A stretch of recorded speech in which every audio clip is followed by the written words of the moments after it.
তরিকতের শিক্ষাটা কি?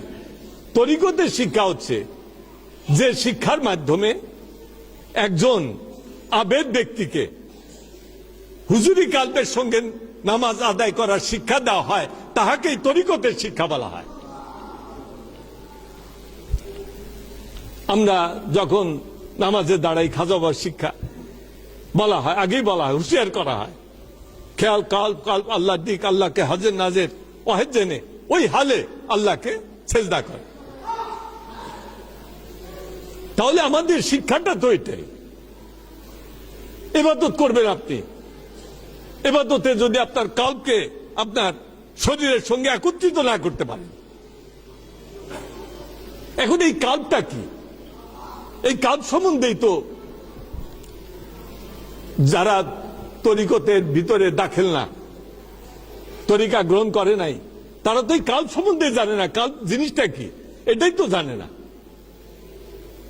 এত একটা গুরুত্বপূর্ণ বিষয় যে কাল না জানলে নামাজই হবে না, যে কালকে না চিনলে কোনো ইবাদতই আল্লাহর দরবারে কবুল হবে না। সেই কাল আপনি চিনলেন না, তাহলে আপনি কি করে এই ফায়দাগুলো হাসিল করবেন? এই জন্য বলা হয়েছে, হযরত নবী করিম সাল্লাল্লাহু আলাইহি সাল্লাম বলেছেন যে ইলম শিখতে হবে, ইলম শিখতে হবে। ইলমে জাহির, ইলমে বাতিন। আমার নবীজি বলেন যে ইলমে বাতিন যেটা, যে ইলমে বাতিনের দ্বারা কালবকে চেনা যায় এবং ওই কালবকে দেহের সঙ্গে একত্রিত করে ইবাদত করা যায়, জালিকান নাফিউন। আমার নবীজি বলেন জালিকান নাফিউন, that is the most beneficial, that is the most beneficial।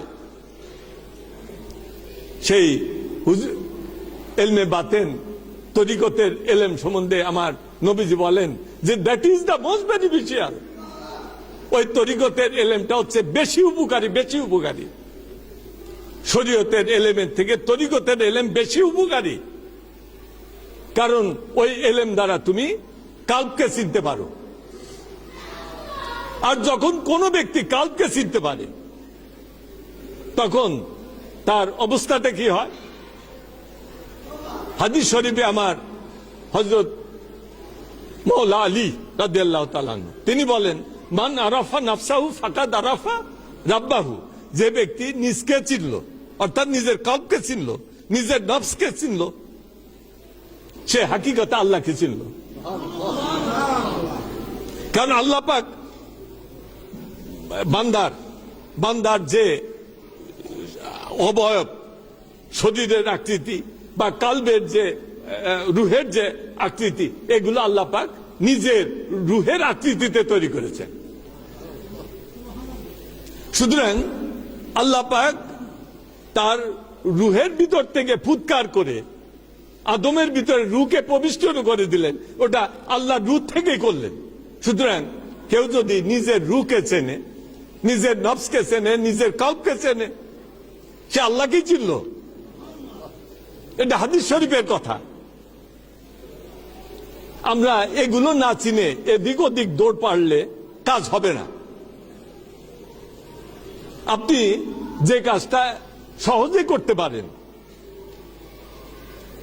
সেই কাজটা যদি আপনি না জানেন, তাহলে সহজে ও কাজটা করতে পারবেন না। এখন আমাদেরকে সেই শিক্ষাটা অর্জন করতে হবে, সেই জ্ঞান হাসিল করতে হবে, নাহলে আমরা হুজুরি কালবের নামাজ আদায় করতে পারবো না। আর যদি আমাদের হুজুরি কালবের নামাজ না হয়, তাহলে আমাদের এই সমস্ত যে সম্ভাবনা, এই নামাজ পড়লাম আল্লাহ পাক হজ হিসাবে কবুল করে নেবেন এবং আমার সারা জীবনের গুনাহ মাফ করে দেবেন, এই যে এত এত আমার জন্য সুসংবাদ, সমস্ত কিছু ব্যর্থ হয়ে যাবে। সে আমাদেরকে সেই ইলম শিক্ষা করে সবকিছু সঠিক করে নিতে হবে, সবকিছুই সঠিক করে নিতে হবে।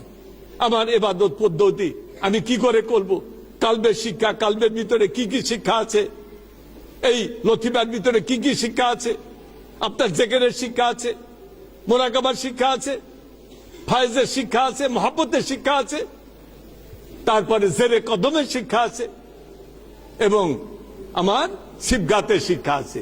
এই শিক্ষাগুলো যদি আমি না অর্জন করি তাহলে আমি তো কালবের পরিপূর্ণ যে পরিচয় সেটা লাভ করতে পারবো না।